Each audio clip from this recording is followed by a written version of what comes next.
Iran और Oman के बीच में दुनिया के नक्शे पर एक छोटी सी पतली सी पानी की लकीर दिखती है, हॉर्मुज़ जलडमरू मध्य।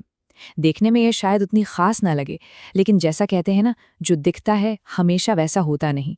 ये छोटा सा रास्ता असल में दुनिया के सबसे ज़रूरी समुद्री रास्तों में से एक है। एक ऐसी जगह जहाँ एक छोटी सी ज्योग्राफी पूरी दुनिया की ताकत का सेंटर बन जाती है। तो जरा सोचिए, क्या हो अगर ये 21 मील का रास्ता अचानक बंद हो जाए। इसका असर सिर्फ जहाज़ों की आवाजाही पर नहीं पड़ेगा, बल्कि ऐसा लगेगा जैसे पूरी दुनिया की इकोनॉमी की धड़कनें थम गई हैं। तो सवाल ये है कि आखिर इस छोटे से रास्ते में इतनी बड़ी ताकत छिपी कैसे है? और इसका जवाब इस एक नंबर में छिपा है, 21%। जी हाँ, सही सुना। दुनिया में जितना भी तेल रोज इस्तेमाल होता है ना, उसका लगभग 21%, यानी हर 5 में से 1 बैरल इसी पतले से रास्ते से गुजरता है। तो चलिए सबसे पहले ये समझते हैं कि आखिर हॉर्मुज़ जलडमरू मध्य को दुनिया का एनर्जी चोक पॉइंट कहते क्यों हैं। अब ये चोक पॉइंट होता क्या है? सोचिए, ये एक ऐसा तंग समुद्री रास्ता है जिसका कोई दूसरा प्रैक्टिकल ऑप्शन ही नहीं है।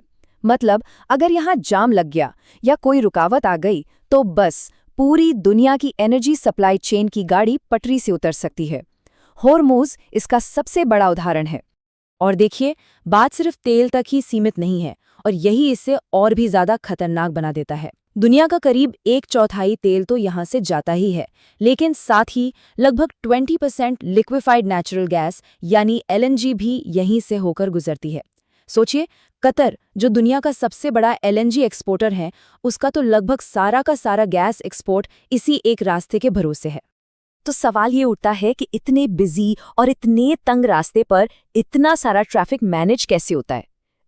इसका जवाब एक बहुत ही सोची समझी व्यवस्था में छिपा है, जो पानी पर बने किसी सुपर हाईवे से कम नहीं है।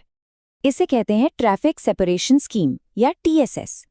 बिल्कुल किसी हाईवे की तरह 2 मील चौड़ी लेन आने वाले जहाज़ों के लिए, 2 मील चौड़ी लेन जाने वालों के लिए, और बीच में टक्कर ना हो इसके लिए 2 मील का एक सेफ्टी बफर जोन भी है। इसी सिस्टम की वजह से ये बड़े बड़े ऑयल टैंकर बिना किसी हादसे के यहाँ से सुरक्षित निकल पाते हैं। ये सिस्टम इतना सटीक है कि इसे समुद्र पर GPS से चलने वाला एक सिंक्रोनाइज्ड डांस कहना भी गलत नहीं होगा।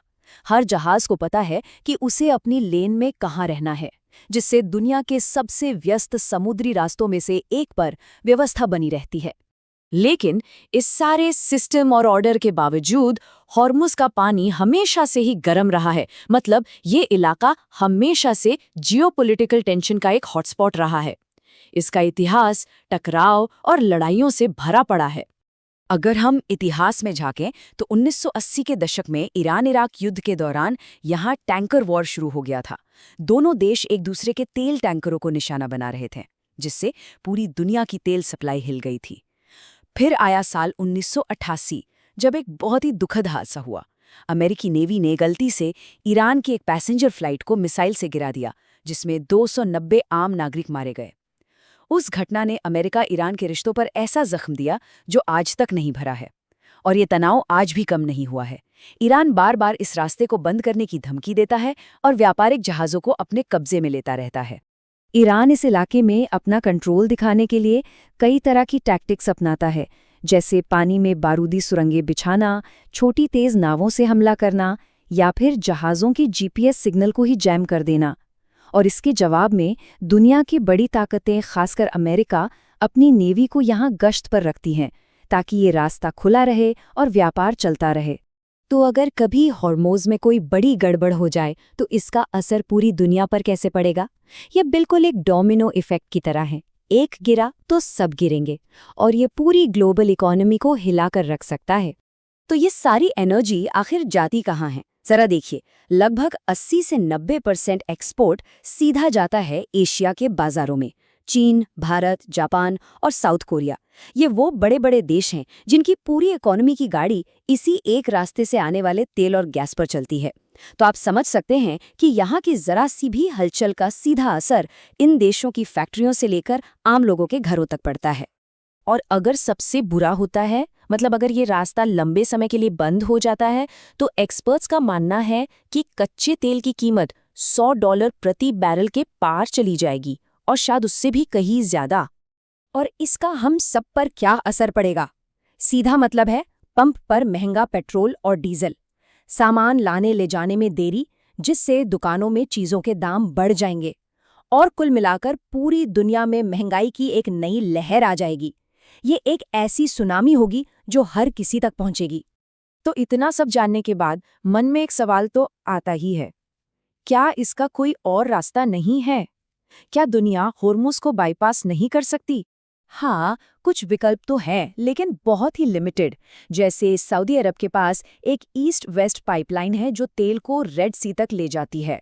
इसी तरह यूएई यानी संयुक्त अरब अमीरात के पास भी एक पाइपलाइन है जो हॉर्मुज को बाईपास करके ओमान की खाड़ी तक तेल पहुंचाती है।